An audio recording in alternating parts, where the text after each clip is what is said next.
જો તમામ શાસ્ત્રો આપણા છે, બધા સવાલના જવાબમાં છે. અર્જુન સવાલ પૂછે છે, કૃષ્ણ જવાબ આપે છે.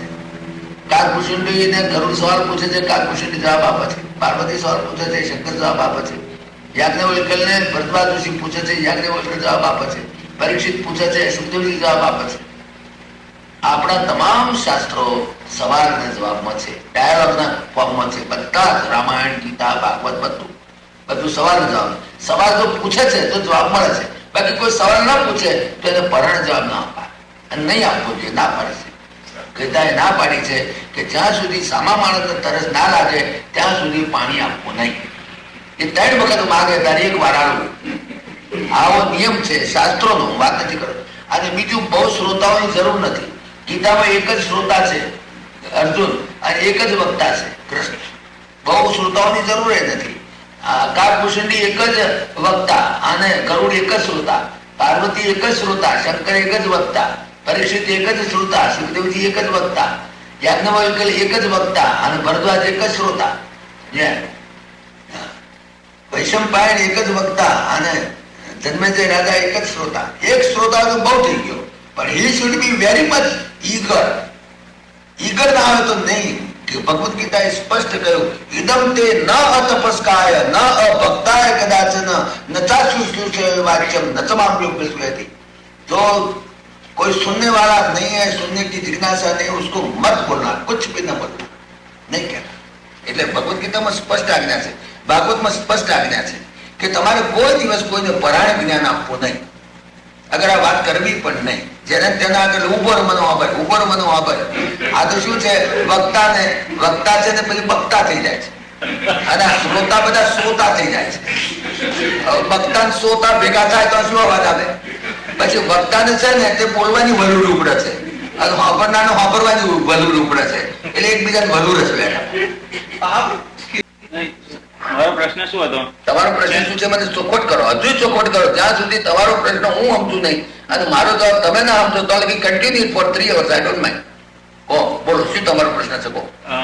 ભગવાનની ભક્તિ કરવાની, ભક્તિ શબ્દનો અર્થ સમજો. ભક્તિ એટલે પાંચી જોડા નહીં, ભક્તિ એટલે ટીલા ટપકા નહીં, ભક્તિ એટલે દાઢી ચોટલી નહીં. ભક્તિ એટલે એનું કયું કરવું એમ નામ ભક્તિ. હું મારા બાપાની ભક્તિ કરું છું. કેવી રીતે ભક્તિ કરું છું? મારા બાપાનું નામ મગનભાઈ છે તો મગનભાઈ ચોપડી લખું, માળા લઈને ખોટ લઈને મગનભાઈ બોલ કરું, અને મારા બાપા કઈક જરાક પાણી પાન ના એમ તમારે ભક્તિ કરું. તમારા બાપા ભક્તિ પડી ગઈ, એકવાર મને પાણી બાપા મારું કયું કર, બાપાનું કયું નથી કરવું, બાપાની ભક્તિ કરે છે. ભગવાને કહ્યું, ભગવાનનું કહ્યું તો કરવું નથી. ભગવાને કહ્યું તમે જૂઠું ના બોલશો, તમે ચોરી ના કરશો, તમે રબાડી ના કરશો, તમે દારૂ ના પીશો, તમે માઉન્ટ ના કાઢશો, તમે આરામ કરી ના કરશો, તમે કાળા બજાર ના કરશો, તમે લોચો ના લેશો. આવું બધું ભગવાને તમને કહ્યું છે, લાખો વખત કહ્યું છે, ચોપડીઓમાં કહ્યું. પછી લોકો મોકલ્યા, સ્વામી રામચંદ્ર મોકલ્યા, એ આઈને કહી ગયા, પોતે જાતે આવીને પણ મનુષ્ય લઈને તમને કહી ગયા, છતાં એનું કયું કરવું નથી. પછી માળા ફેરવ કે માળા તમને કઈ ફાયદો નહીં કરે. એ લારા ફેરવે છે, માળા ખોટી છે, હિપોક્રેસી છે. પહેલા ભગવાનનું કયું કરો, પછી માળા ફેરવો તો સારી વાત છે, ના ફેરવો કે માની ના, પણ પહેલું કયું કરો. કયું કરવું નથી, માળા ફેરવે કે હું ભક્તિ કરું. એ ભક્તિ નથી. ભક્તિની ડેફિનેશન સમજો. ભક્તની ડેફિનેશન ભગવદ્ ગીતામાં આપેલી છે. ભક્ત કોને કહેવાય એની ડેફિનેશન ભગવદ્ ગીતાના 12મા અધ્યાયના છેલ્લા 6 શ્લોકોમાં આપેલી છે.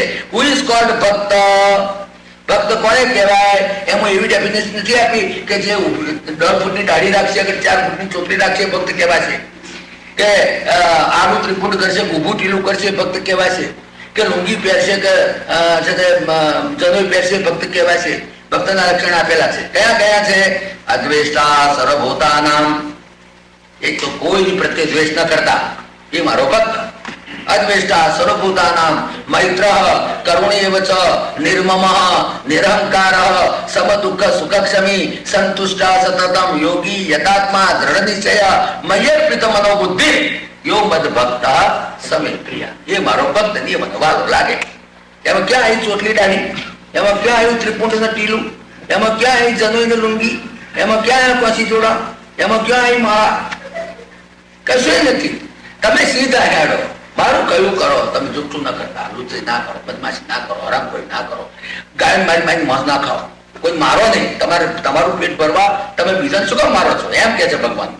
ભગવાન તો કહે છે સર્વભૂતાત્મા ભૂતાત્મા થઈ જાઓ. તમે દરેકની અંદર મારા સ્વરૂપને જુઓ. તમે એમ ના મારશો કોઈને ગમે તેમ એવું કે છે એ તો તમારું માનવું નથી. પછી કશું એકો નાટ ફેરવું, બે નાટ ફેરવું કે ત્રણે નાટ ફેરવું. અહીં ક્યાં બેંકમાં પૈસા ફેરવાના છે? એકો નાટ ને બે આઠ ને ત્રણે આઠ. આ બધું ખોટી વાત છે. આ હિપોક્રેસી છે, દેખાવ છે, માત્ર દેખાવ છે. ખરો ભક્ત તો એ કહેવાય કે જે ભગવાનની આજ્ઞા પ્રમાણે ચાલે, એનું નામ ભક્ત. બસ જે પરમાત્માથી કદાપી વિભક્ત ન થાય, પરમાત્માથી કાયમ અવિભક્ત રહે, એનું નામ ભક્ત. બસ કોઈનું પડાઈ ના લેશે. તમારું દોન ના થાય ના કરશે, પણ કોઈનું પડાઈ ના લેશે. મોટા મોટું દોન છે, કોઈ ગાળો ના દેશે, જૂઠું ના બોલશે, સીધે રસ્તે હે. બસ આ ભગવાનની ભક્તિ. બોલો હવે તમારે આ ભક્તિ કરવી છે કે એટલી મહારાજ લઈને બેસીને એકો નાટ કે બહેન નાટ કે તેને નાટ કરવું? બધું પાણીમાં છે, આવશે, આગળ આવશે. ભક્તિ કોને કહેવાય આમ આપણા લેક્ચર્સમાં આવશે. હવે તમે ભક્તિ કોને કહો છો તો સમજણ પાડવું. હજુ તમે ક્લિયર ના હો તો હજુ you please continue you are question. ભક્તિની ટેસ્ટને સમજે ગઈ? તમે ભક્ત ના કહેવાઓ તો ભગવાનનું કયું ના કરો તો 1008 માળા ફેરવો તોય, 5008 માળા ફેરવો તોય, જો ભગવાનનું કયું ના કરો તો તમે ભક્ત છો જ નહીં. એવું સ્પષ્ટ શબ્દોમાં ભાગવતમાં કહ્યું છે, ગીતામાં કહ્યું છે, રામાયણમાં કહ્યું છે. બોલો ભક્તિમાં બીજું કઈ કરવા નથી. રામાયણમાં ચોખ્ખી વાત લખી, કામ ભગતિ પથ કવન પ્રયાસા જોગ તપ તપ વ્રત ઉપવાસા. નકામા ઉપવાસ વ્રત તપ કશું ના કરો, આટલું જ કરો. પહેલું સરળ સ્વભાવ મન કુટિલાઈ. એક તો સરળ સ્વભાવ રાખો, મનની ક્રુકડીને છોડી દો. સરળ સ્વભાવ મન કુટિલાઈ જતા લાભ સંતોષ દ્રઢાઈ. જે કે પરમાત્મા આપે એ પરમાત્માની પ્રસાદી સ્વરૂપે સ્વીકાર કરી લો અને ભગવાનના કયા પ્રમાણે ચાલો. બસ આ નામ ભક્તિ. આ ચોખ્ખી વાત લખેલી છે ભગવદ ગીતામાં અને રામાયણમાં. બોલો તમે કહેતા તો ઓથોરિટી શ્લોક નંબર હાથે તમને કાઢીને બતાવો. મારા ઘરનું કઈ કહેતો નથી, અમે કશું મારા ઘરનું નથી. આ જે કઈ વ્યાસનારાયણ સંસ્કૃતમાં બોલ્યા છે, આગળ જે કોઈ તુલસીદાસજી હિન્દીમાં બોલ્યા છે એનું ગુજરાતી કરીને તમને કહું છું. બાકી મારું આમાં બીજું પોતાનું કોઈ આને અંદર મેચું મચું ફેરવતો નથી. ચોખ્ખી વાત છે. ભક્તિ એટલે ભગવાનનું કયું કરવું, બસ ભગવાનની આજ્ઞા પ્રમાણે ચાલવું, એમ ભક્તિ. હવે તમારે શું તકલીફ શું છે મને કહો. હવે તમારો શું પ્રશ્ન છે મને?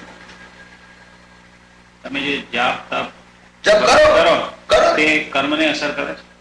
હા, એટલે રખડા તો બે આવો નહીં, એટલે મારે કર્મ ઊંધા ના કરો ને, એટલે ઊંધા ગંગા નહીં કરો ને.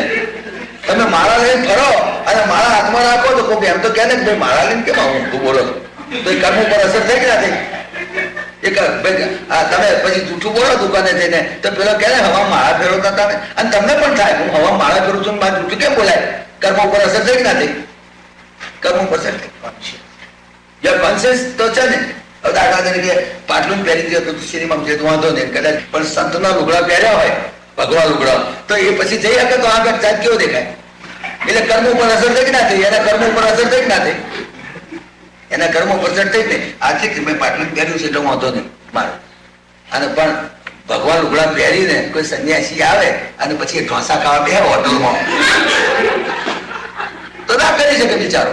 એટલે એના કર્મ ઉપર અસર થઈ કે ના થઈ? એટલો રિસ્ટ્રિક્ટેડ થઈ ગયો ને, એટલે એના રિસ્ટ્રિક્શન આવી ગયું ના આવી ગયું. પછી તમારે ભગવાન પહેર્યા તો કશું ખોટું ના થાય. તમારી હોટલમાં ના બે તમે માનો છો એ સાચી રીત છે? શું કરવું? ના હું પૂછું ના કર્મ ઉપર અસર થાય ને એની વાત કરું. કર્મ ઉપર અસર થઈ કે ના થઈ?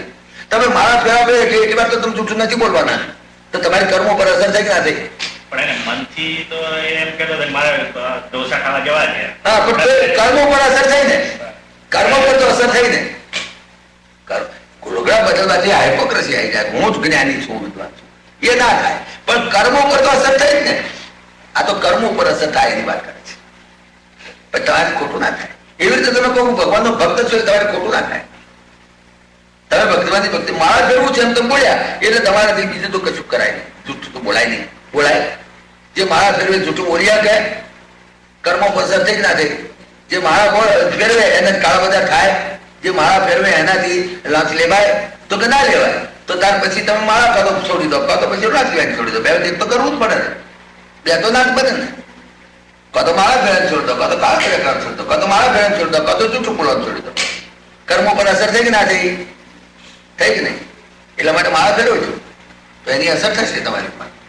શું કરશો? માળા ફેરવશો તમે તરત તમારો આત્મા કહે છે કે મારે માળા ફેરવું જૂઠું નહીં બોલાવી, મારા વિરુદ્ધ મારાથી રોજ ના લેવાય. હું મારા વિરુદ્ધ માર કાળ ના થાય. ખબર પડી કે નહીં પડી? અસર થઈ ના? હજી નથી પતી ગયો. પતે ઉતાર ના કરતા તમે. એમને પત્યું કે છે નહીં આગળ જવા દઈએ. આપણે બંધન મોક્ષ નો જ સવાલ છે. બોલો, કઈ પણ પ્રશ્ન હોય તો તમારું દિલ જ્યાં સુધી તમને અંતકરણે શાંતિ ના થાય ત્યાં સુધી તમે you go on continue. I will not be tired.